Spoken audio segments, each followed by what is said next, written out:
Good afternoon, kings and queens, gentlemen and ladies.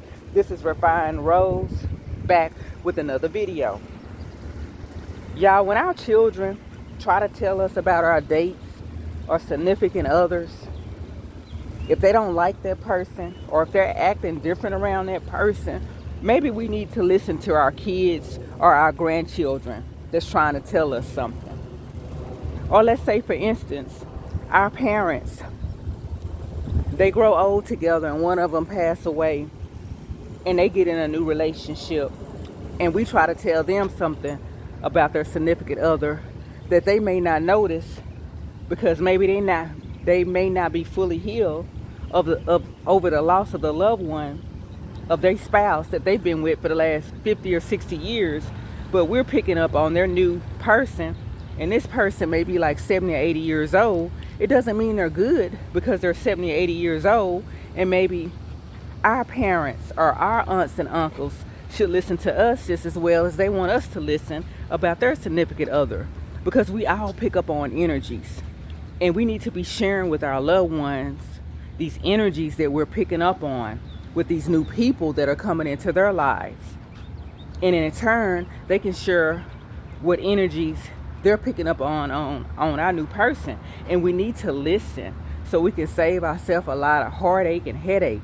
We don't have to stand by and wait for it to manifest in a physical realm to see if this person is bad or not, because that's the God in us, that's the Christ-like conscience in us that's tugging at us to say, hey, the person my uncle is with is bad, or the person that my dad with is bad, the person that my mom with is bad, or the person that Refined Rose is with is bad. That's the God in people that are picking up on our significant other. And we especially don't need to push our children away. They're like sponges. They're freshly here from the spiritual realm. If our kids are acting up and acting funny because we're with that new person, more than likely it's something wrong with that new person. And we need to put our feelings aside and stop being so desperate to have somebody in our life, because that's the way society has programmed us, that it's something wrong with us if we don't have a man or a woman. There's nothing wrong with being single and having peace in your life instead of being married to somebody for 5, 10, 15, 20 years and all they do is make you miserable.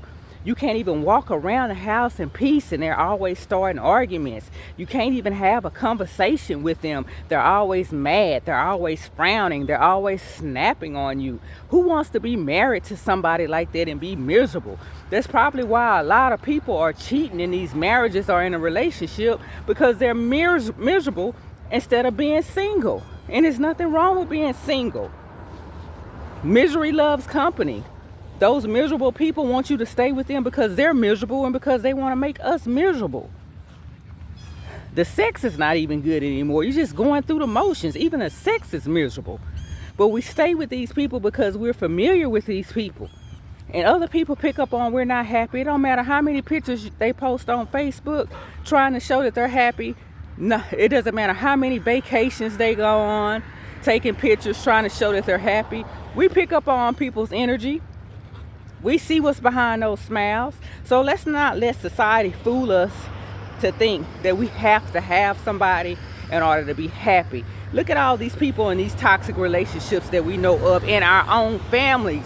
And we know they're not happy. We know the inside story, but they make it look good for Facebook, don't they? They miserable as hell. Kids miserable.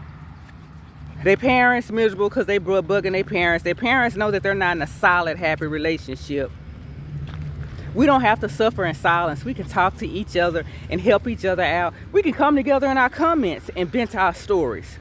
Society has us programmed, and we have to reprogram ourselves. We don't have to stay in relationships because that's what's expected.